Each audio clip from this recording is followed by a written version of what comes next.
Al-Fatihah.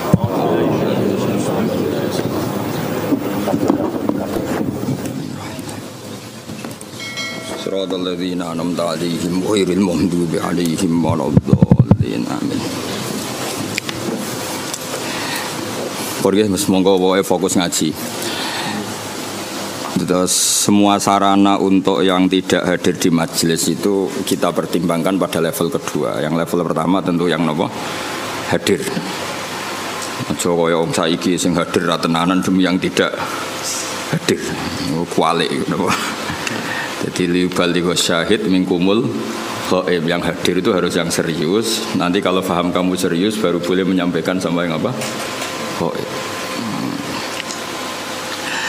Al-qaulu salisu ini leres sih. Al-qaulu salisu te pendapat sing ketiga iku ngene, anna awwala manazala iku al-Fatihatu Fatihah. Pertama sing turun iku Fatihah. Iki wae dalile napa? Awalan nabi dadi nabi niku mun disuruh salat. Kan enggak kebayang salat tanpa napa? Tanpa napa? Fatihah. Berarti otomatis Fatihah itu awwaluma napa? Nazala. Al-qaulu rabi'u anna awwala ma nazala iku bismillahirrahmanirrahim. Sak temne kawitane perkara nazala kang tumurun apa ma iku bismillahirrahmanirrahim. Wa hunalika lan ing dalem kono-kono panggonan aqwalun te pira-pira pendapat ukhra kang liya fi awwalima ing dalem kawitane perkara nazala kang tumurun apa ma. Wa kullu dzalika tes kabehane mengkono-mengkono kabeh kula yasbutu ora tetep apa dalik min nahiyatis sanati saking sisi sanad. Lawa in sahha umpama sah apa ikilah dalik min haitsu sanad fayuta awwalu mongko den takwil apa dalik bi anna makna awwalima kelawan makna sak temene kawitane perkara nazala kang tumurun apa ma iku ala hadfi min ing atase mbuang min. Jadi setiap ada sahabat atau tabiin ngendikan awwaluma nazala kadza maknane napa ay min awwalima nazala ala hadfi min ing atase mbuang napa min ay min awwalima nazala iku setengah saking kawitane perkara nazala kang tumurun apa ma. Carane nakwil sepundi dari sekian pendapat awaluma nazala itu kada sing sitok muni kada awailu makhsusatun ai hadhihi awailu makhsusatun yaiku ditakwil sebagai sing awal makhsusatun kang khusus kang tertentu. Awaluma te kawitane perkara nazalan kang tumurun apa ma bi Makkah ana ing kota Mekah iku Iqra bismi rabbikal ladzi khalaq.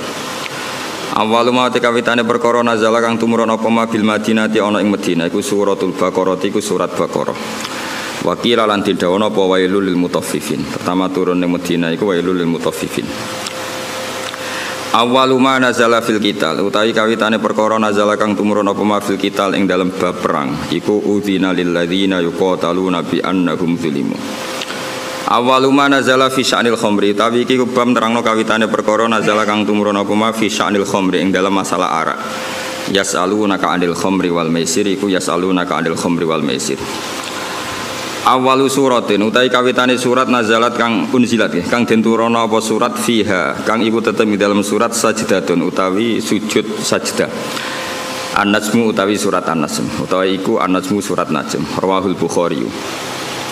Awalu ma te kawitane perkara nazala kang tumurun apa mafil atimati ing dalam masalah pakanan di Makkah ing dalam Mekah iku kullu ajidu fi ma uhiya ilayya muharraman. Wa bil Madinah ing dalam Madinah innama harrama alaikumul maitah. Gini ku ayat innama harrama alaikumul maitah. Terus kula terangaken iki penting sekali sing kedah jenengan pahami. Jadi ulama itu bisa berdebat tentang awwaluma nazala. Napa awwaluma nazala. Tapi kita tidak penting ikuti debat itu khasnya ulama. Tapi sebetulnya ada solusi. Solusinya itu mirip seperti awaluman amanah, mirip awaluman apa? Amanah. Sekarang jenengan angen-angen nggih. Nabi ketika dapat wahyu pertama, saya ulang lagi ya, Nabi ketika dapat wahyu pertama, itu kan semua tarikh sepakat. Pertama sing dikandani Kanjeng Nabi Khadijah. Sinten? Sayyidah Khadijah. Pertama beliau komunikasi, beliau manja sebagai seorang suami sampai ngendikan dathiruni zamiluni. Seperti yang saya terangkan kemarin, domir jamak itu karena Khadijah bismil ahli, makanya pakai mukhotob jamak apa? Mudzakkar. Harusnya kan zamilini. Kalau pakai standar apa? Nahwu mukhotobah mufrodah. Tapi ini pakai apa? Zamiluni. Berarti pakai apa? Domir jamak mukhotob bismil ahli karena Khadijah bernama Ahl itu keluarga. Setelah Nabi curhat itu, jawab Khadijah malah ini yang saya tunggu. Karena Sayyidah Khadijah itu tahu suaminya itu calon Nabi itu mulai nikah. Yaitu beliau nikah umur 40 tahun, Nabi umur 25 tahun. Tapi Khadijah tahu betul kalau ini calon Nabi. Karena beliau pernah mengutus Maisarah untuk nderekno tindake Kanjeng Nabi. Maisarah itu nama lelaki. Sehingga mukjizatnya Nabi sudah kelihatan. Kalau boleh dibahasakan mukjizatnya Nabi sudah apa? Lalu ketika pertama diceritani Nabi ketemu malaikat di Gua Hira, normalnya awaluman amanah itu Khadijah.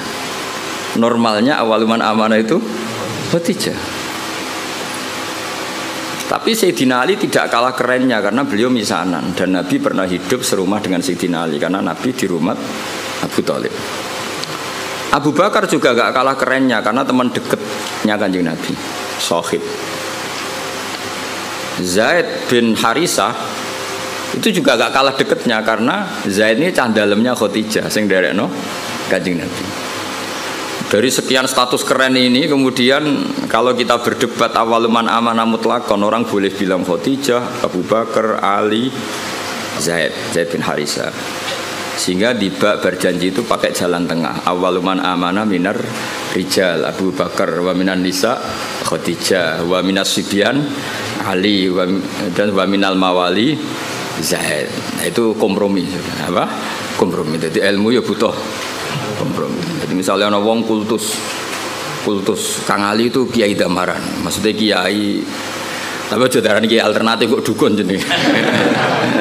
Misalnya Hamdan itu kiai, ya sudah kiai desa, pokoknya ditambahi dhewe lah kira-kira gitu. Karena mau tidak mau. Jadi misalnya orang ya kayak di sejarah NU lah, ada yang bilang NU itu pendirinya Syekhona Khalil. Karena yang dapat alamat itu Syekhona Khalil. Tentu penanggalan yang gampang ya Mbah Hasyim Asy'ari. Karena ketika dimaklumatkan, diresmikan, dibakukan itu era Mbah Hasyim Asy'ari. Tapi ada saja yang ngendikan min haitsu ide ya Mbah Hasyim. Syekhona Khalil. Itu normal saja. Nah sekarang pertanyaannya adalah yang ngendikan awaluma nazala itu orang sekali berjabir termasuk minas sabiqinal awalin dan beliau meyakini itu ya ayyuhal mudaththir. Terus ada yang ngendikan lagi Fatihah juga itu nggak bisa dibantah karena awal Nabi jadi Nabi itu perilakunya sudah sholat dan nggak kebayangkan sholat tanpa Fatihah. Terus ada yang mengatakan Bismillah karena nggak kebayang Fatihah tanpa Bismillah. Makanya saya pernah guyon secara fikih dan ini guyon ilmiah. Fikih itu ya bisa digugat, nuruti cangkem elek iso digugat. Coba awalul arkan itu apa coba kamu bilang? Takbir apa niat apa qiyam? Ayo coba. Kowe nek ape salat ngadeg sik apa niat sik? Ngadeg riyen. Tapi kalau ngadeg kamu hitung awalul arkan itu jelas goblok. Karena kecelok ngadeg salat sause niat. Nah orang niat jenenge ngadeg olahraga atau ngadeg biasa atau ngadeg siaga. Tapi tetap reso darani ngadeg sebagai rukune salat. Berarti dhisik ndi? Ya, saiki misale ke niat lungguh terus lagi ngadeg sah. Ya rasa kan? Karena niat ini kecelok niat nak dibarengi awalul arkan. Mergo sing darah niat kudu sek muktaronan bi fi'lihi. Dadi kan niat tok kok ora ditopang ngadeg, ya ora dadi niat. Ayo terus dhisik. Nah barang itu menjadi kriminal yang baru. Bagaimana urutan rukun kemudian kamu katakan bareng. Ya ora ya enak goblok gak mikir iku. Cara kula yes. Wong dhisik ora tau ana jawaban di nomor 1 orang ya baik-baik saja. Kenapa itu kamu masalahkan? Itu paling pinter gitu. Tanpa dimasalahkan orang ya baik-baik. Tapi secara ilmiah itu memang masalah. Mulane Dewi Imam Ghazali beliau punya riwayat gini. Kulo setuju mbek riwayat iku. Senajan to coba takokno hadise kondi, engko dadi Albani. Senengane nyoal wae. Inna minal ilmi la jahlan. Sebagian ilmu iku goblok. Ya pancen goblok tenan. Misalnya cara kula niku kemalingan atau mahku kebakar. Terus ditulung mbek Hamdani takok. Jenengan daleme pundi? Itu ilmu ketika dijawab wong ndi omam gedung ini. Ya sembarang iso kok. Tanya itu kan penting. Terus dijawab omahku ini. Itu ilmu apa enggak? Ilmu tapi goblok. Wae kebakaran kok takok alamat. Sama lagi ya, wae kebakaran kok takok alamat. Nah iya saiki sementing salat iku para pangeran dengan melafatkan Allahu Akbar, meyakini Allah itu maha besar. Terus berhubung sholat itu antara zuhur, asar, antara yang lain-lain itu mirip, maka harus kamu pastikan yang kamu sholat itu sholat apa, namanya ta'yin. Terus sholat itu banyak, ada fardu, ada sunat. Kita harus memastikan sholat ini fardu. Penting-penting seperti itu penting daripada bakas dhisik ya niat tambah ngadeg. Kira-kira kowe sholat terus gemerjet Gusti rukune dhiik pundi nggih niat mbek ngadeg. Iku salate wong kurang penggawean to ora kira-kira. Lha iku inna minal ilmi la jahlan. Sebagian ilmu dadi goblok. Jadi malane apa ya ilmu itu ya harus ada prioritas. Kula terusaken. Sehingga saya setuju model Said Muhammad seperti ini. Jadi awaliyah itu pasti nisbiyah. Nisbiyah itu ya subjektif atau relevan. Misalnya saya beri contoh. Semua ulama kalau ditanya spontan, pertama yang jadi nabi siapa? Pasti jawabannya Nabi Nuh.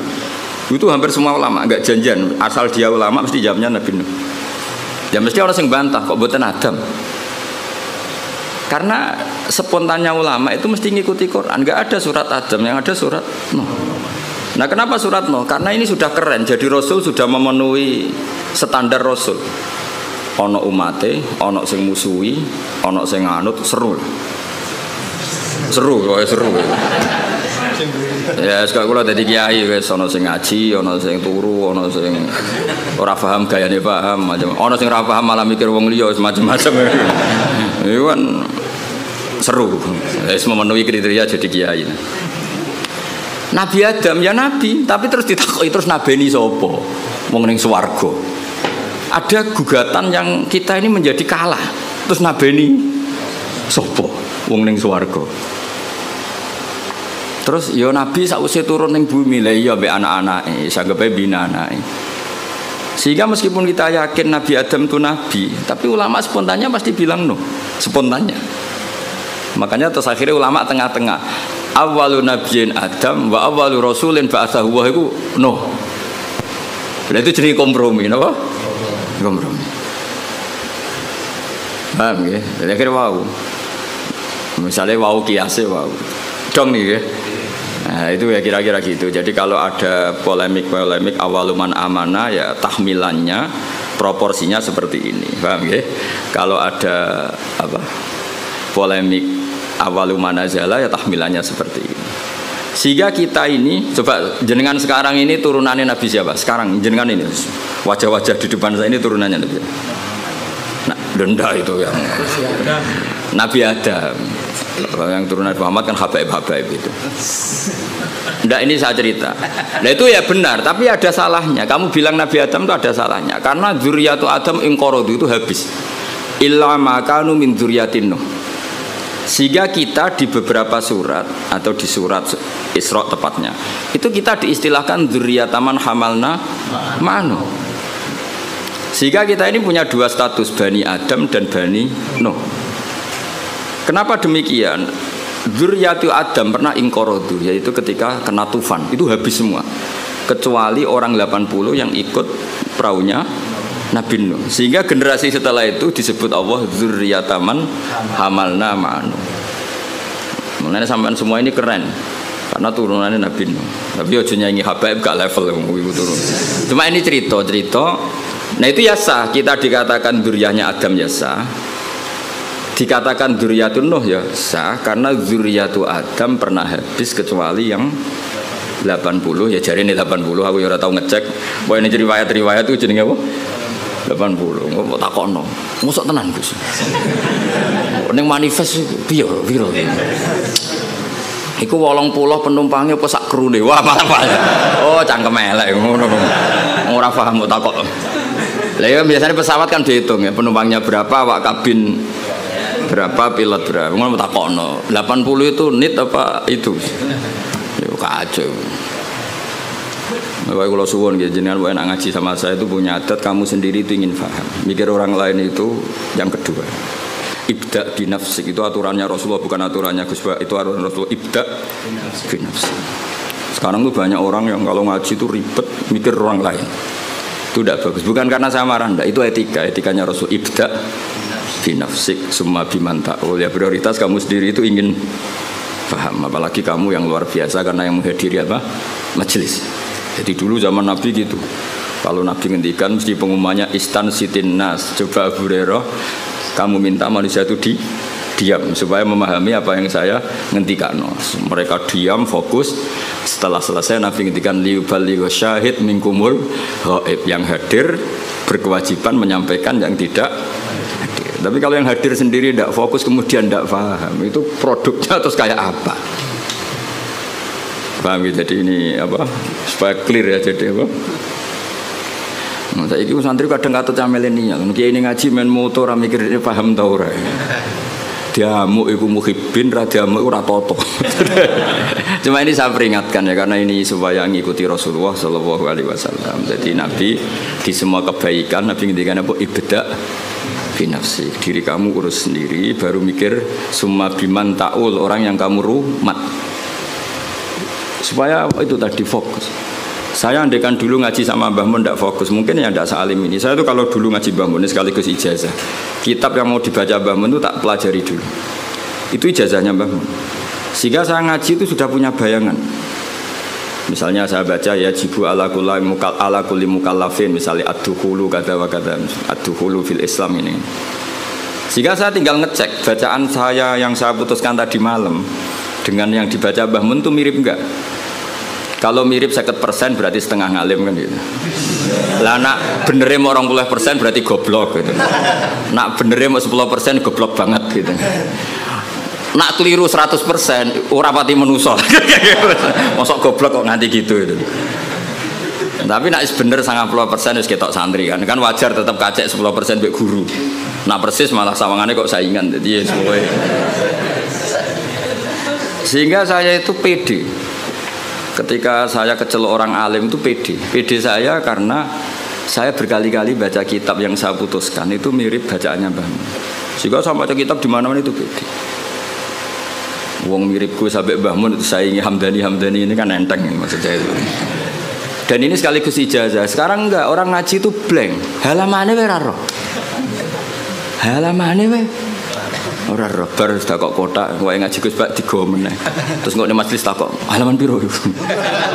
Malah kadang ketemu kancane takok, "Saya kei nomor WA." Terus cocokan jenengan tiyang pundi, terus kenalan. Iku ape ngaji apa golek kenalan? Iku kelakuane wong ngaji apa kelakuane wong multi level? Kok golek kanan kiri.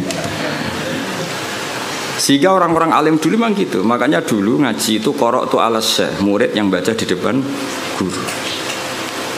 Sehingga saya ketika Mbah Mun ngersakno saya baca itu ya pede. Beberapa kali disuruh nyari takbir ya pede, percaya diri karena tadi.